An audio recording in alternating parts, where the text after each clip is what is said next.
Continuing production of The Open Mind has been made possible by grants from the Rosalind P. Walter Foundation in memory of Richard Heffner, the Alfred P. Sloan Foundation, the Angelson Family Foundation, the Joanne and Kenneth Wellner Foundation, the Joan Gantz CUNY and Peter G. Peterson Fund, Carnegie Corporation of New York, and from the corporate community, Mutual of America.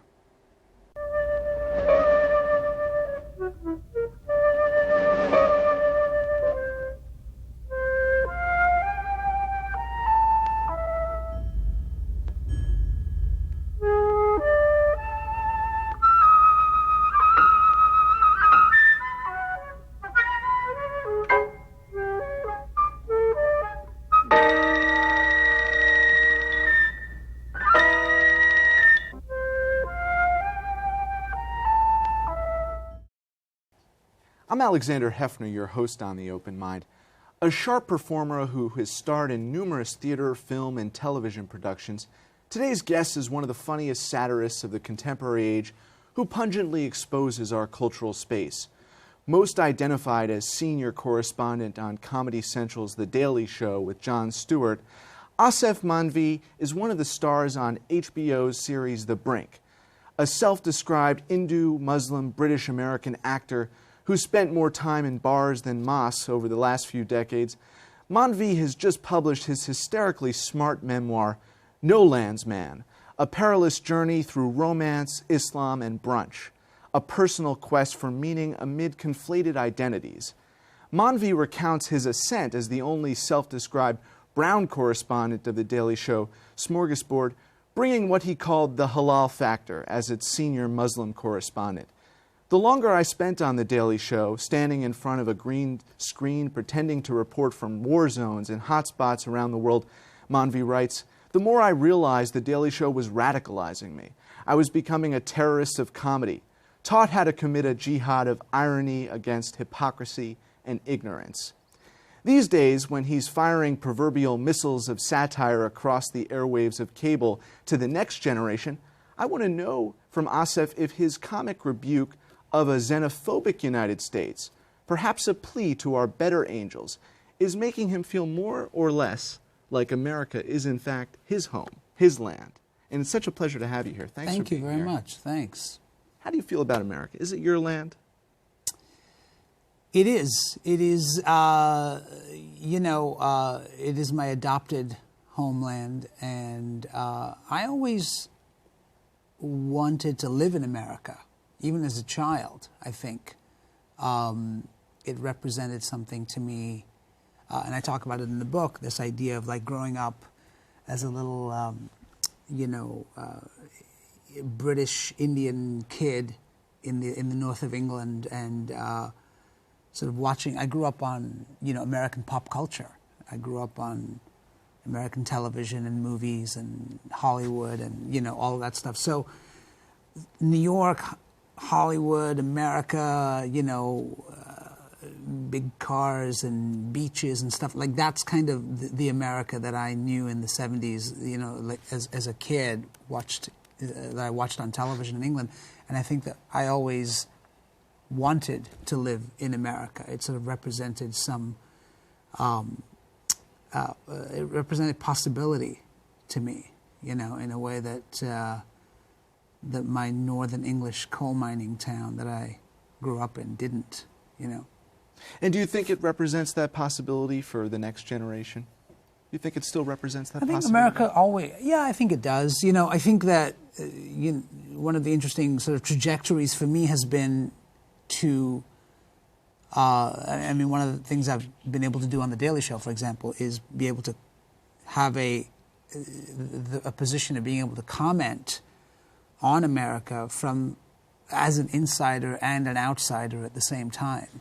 And so, you sort of get to see a little bit of America from the perspective of an insider. And that's different, I think, than when you're an immigrant from across the water sort of looking at this place. So now I feel like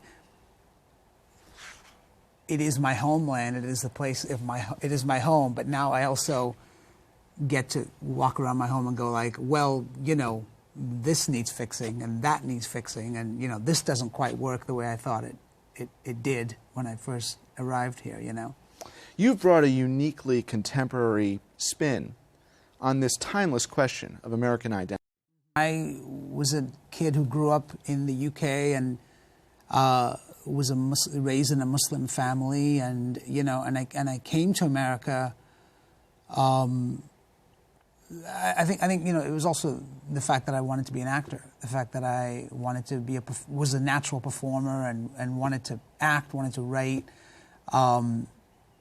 America has been ultimately, from the immigrant standpoint, a real success story for me. It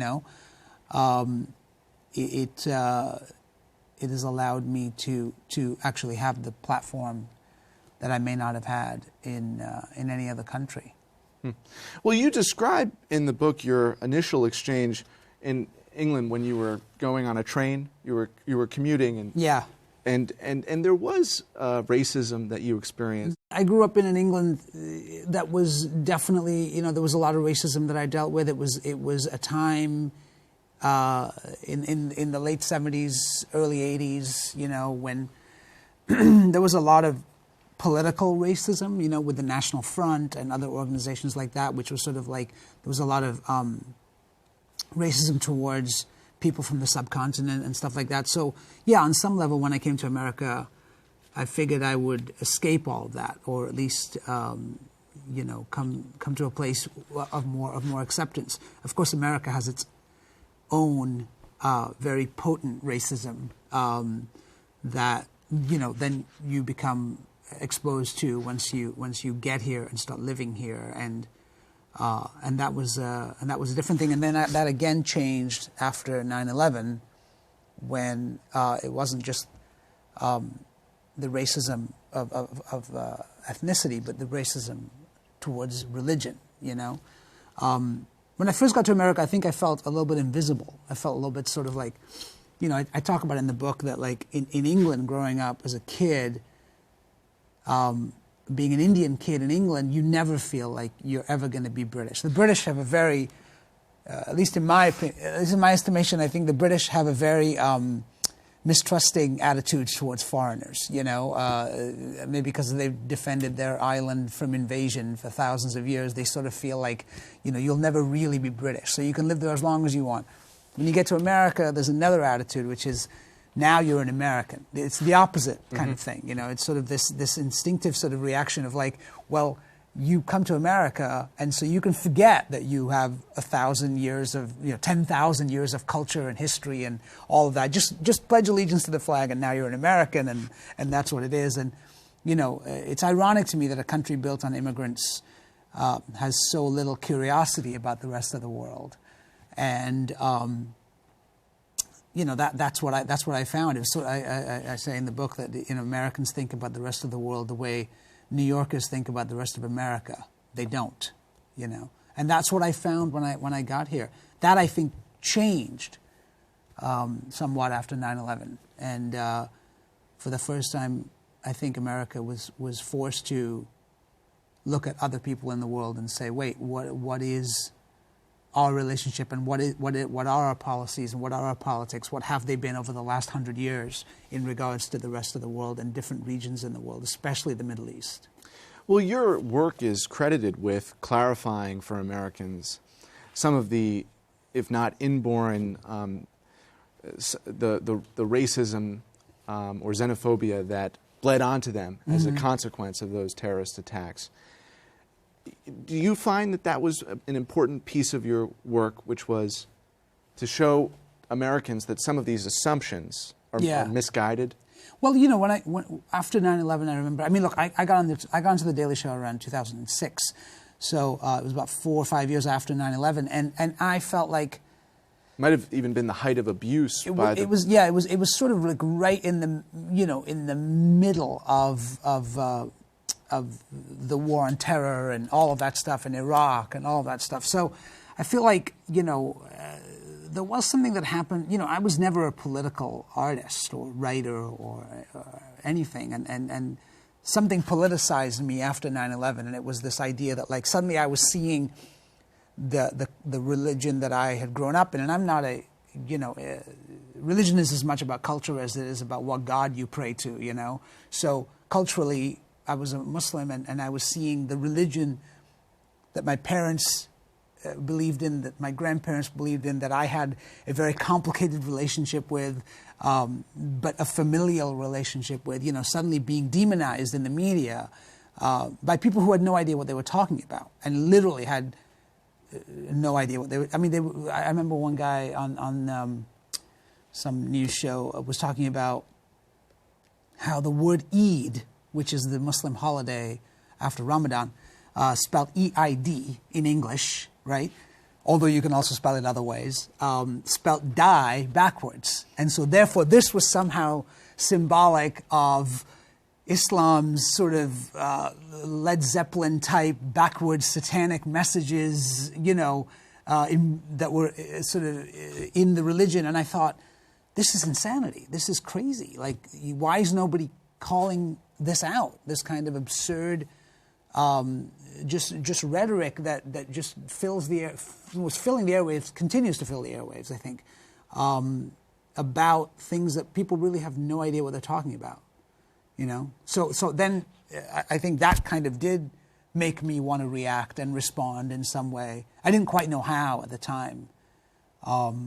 And then The Daily Show. But it ultimately was a perfect format to conceive of that kind of satire that can open people up to these assumptions and some of the misguided attitudes that the media were abusing people's minds, I think the exploiting fear. Right. I think the media has always taken that stuff and sort of, fanned those flames because it's exciting. It's much more, it's better for ratings. And I think politicians do it, a similar thing, to sort of get votes. I mean, look, fear and ignorance go hand in hand, and they're very good for votes. The more ignorant and fearful you can keep people,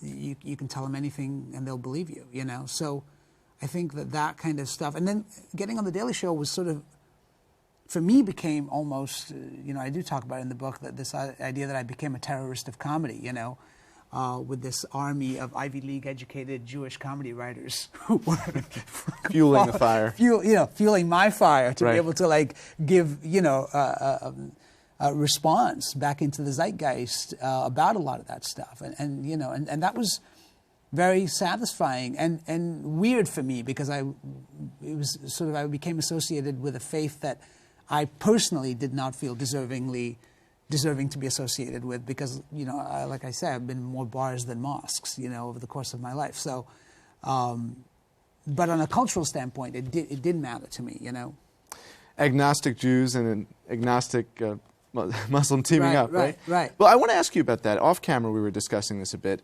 There's nothing in your mind more inherently offensive to Muslims about comedy than there is to any other faith, because that's something we might talk about a little bit.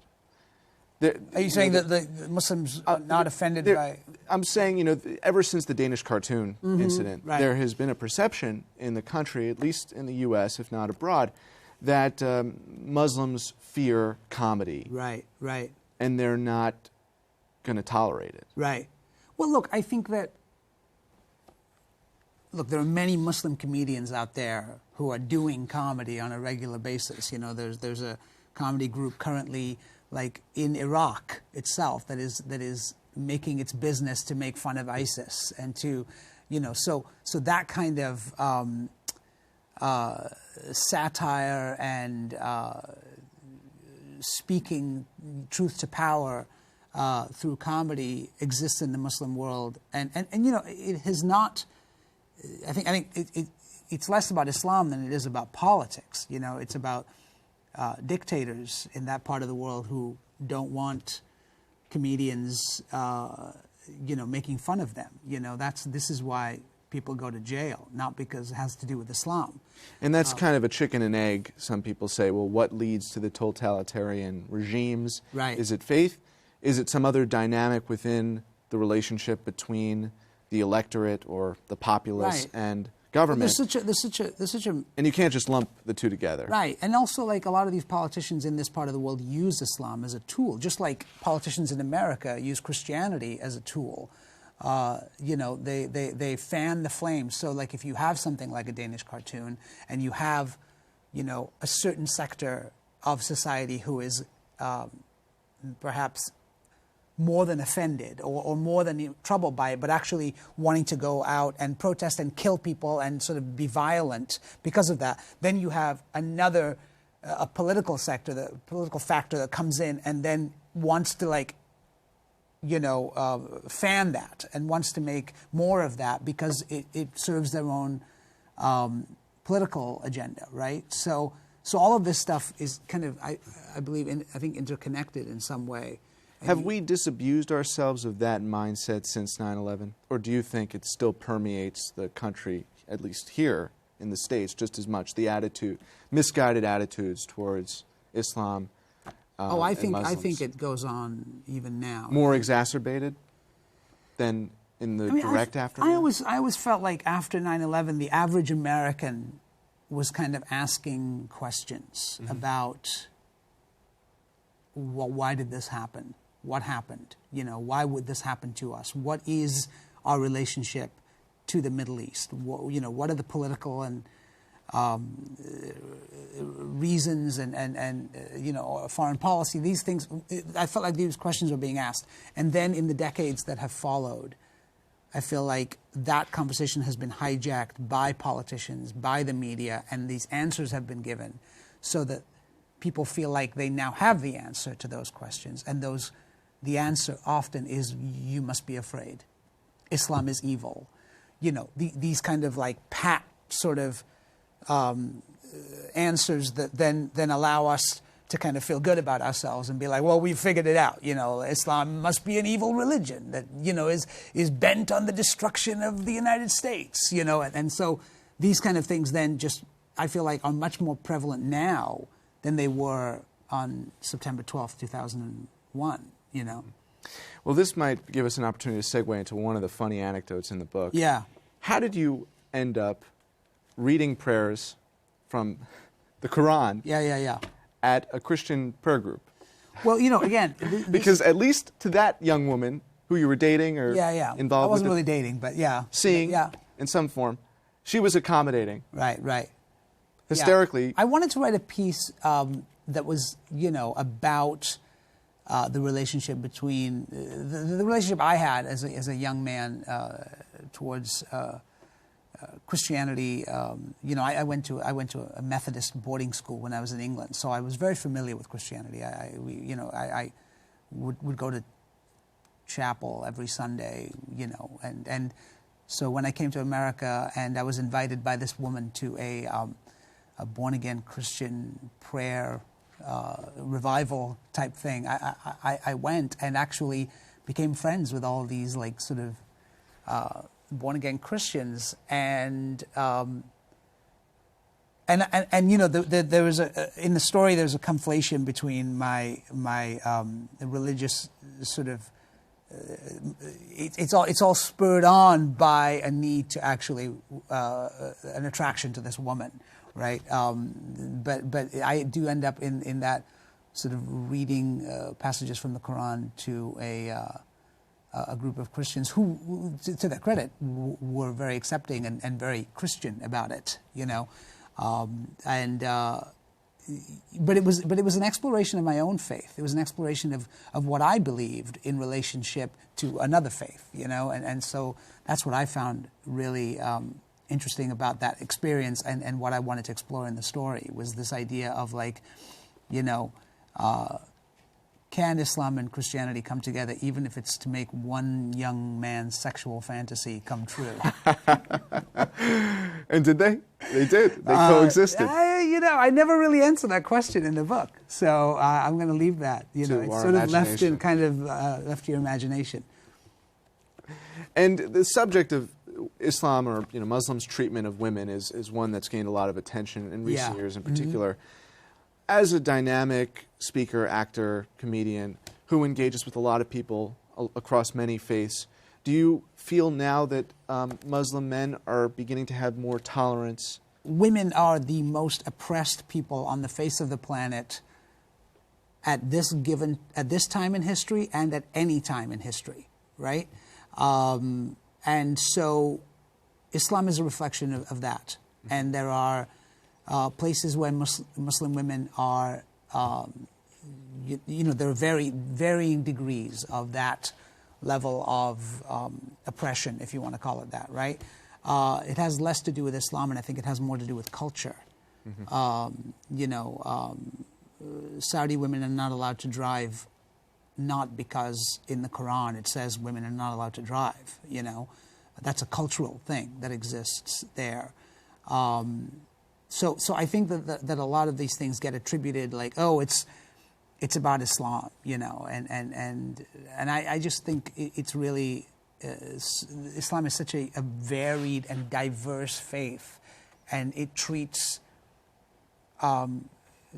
so many different people, and like women are treated so differently in Indonesia versus Saudi Arabia or whatever, or Pakistan or wherever you want to go. Like, so you can't. It's very difficult to kind of reduce it down. It's nuanced. Yeah, people seem to want to do that. They seem to want to reduce it down to like, well, is Islam a violent religion? You get, and sure, it is.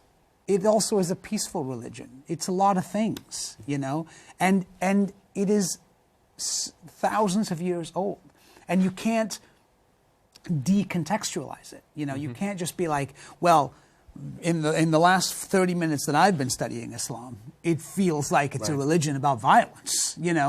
Well, why don't we go back 1,000 years? Why don't we go back to the Crusades and talk about Christianity? You know what I mean? So people keep saying like, well, in recent history. Well, no, because history actually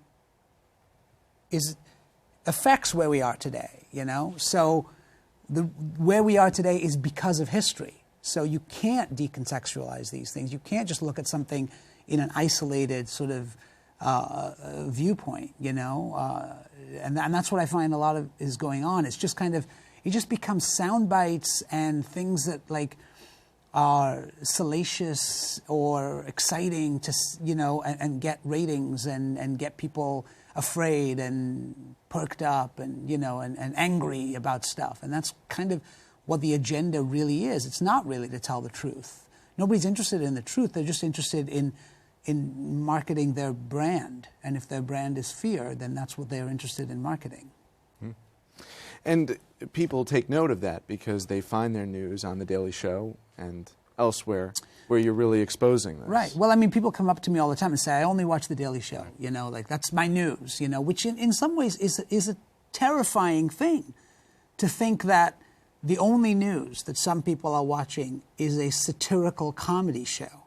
That is where they're getting their news. And that says something not only, well, it says something about us. Perhaps we're speaking into the zeitgeist in a way that the other news outlets are not. We are saying something about the culture that other news outlets are unwilling or are unable to say. And that is disheartening. And I think it creates a disillusionment about the media, about politics, We have these midterm elections coming up, and a lot of the discourse is like, does it really make a difference at the end of the day? Does it really make a difference? And there's such a disillusionment about government and about like what our elected officials are doing, and whether overall the system is so entrenched in what it is that it doesn't matter whether you have a Republican or a Democrat in the White House. So the fact that people watch The Daily Show to get their news, I think, tells you a lot. The comedy has become the news, and the news has become a joke. I don't want us to put our viewers in a morose mood. Yes, because No Land's Man is a terrific book. And it's a very funny read as well. So, a funny read. That. And we began this conversation, I want to return to this theme of possibility. Yeah. The possibility that you saw, as you recount in your own life's journey, what does that possibility look like now? As far as how comedy can untangle all of these social ills and disharmonies. Right. I mean, look, I don't profess to I'm a cog in the wheel at The Daily Show, right? I'm one of the people that works there and does that. I don't profess to be a person who is on an agenda to make great social change. What I really want to do is create art. What I really want to do is write and tell stories. And at the end of the day, I'm a storyteller, and that's really what I want to do. And hopefully, and those stories will always come from my own experience. What did you enjoy writing about most here? Because there's so many personal memoirs and recollections. I think that I really loved some of the earlier stories of like life in the UK and stuff like that, but also like some of the career stuff, like working with the Smile Merchant of the great Merchant Ivory team, and some of the more, I think, absurd things that have happened in my career, and like the early days of coming to New York and auditioning to be a snake charmer for a commercial, and the director asked me if I actually knew how to snake charm, and I said yes, I probably do. It's probably in my DNA somewhere because I just really wanted the job so bad that I just, and so those things were fun to recall and write about, Yeah. Aasif Mandvi, thank you so much for being here. Thank you very much. Today. And thanks to you in the audience. I hope you join us again next time for a thoughtful excursion into the world of ideas. Until then, keep an open mind. Please visit the Open Mind website at 13.org/openmind to view this program online or to access over 1,500 other Open Mind interviews. And do check us out on Twitter and Facebook at Open Mind TV for updates on future programming.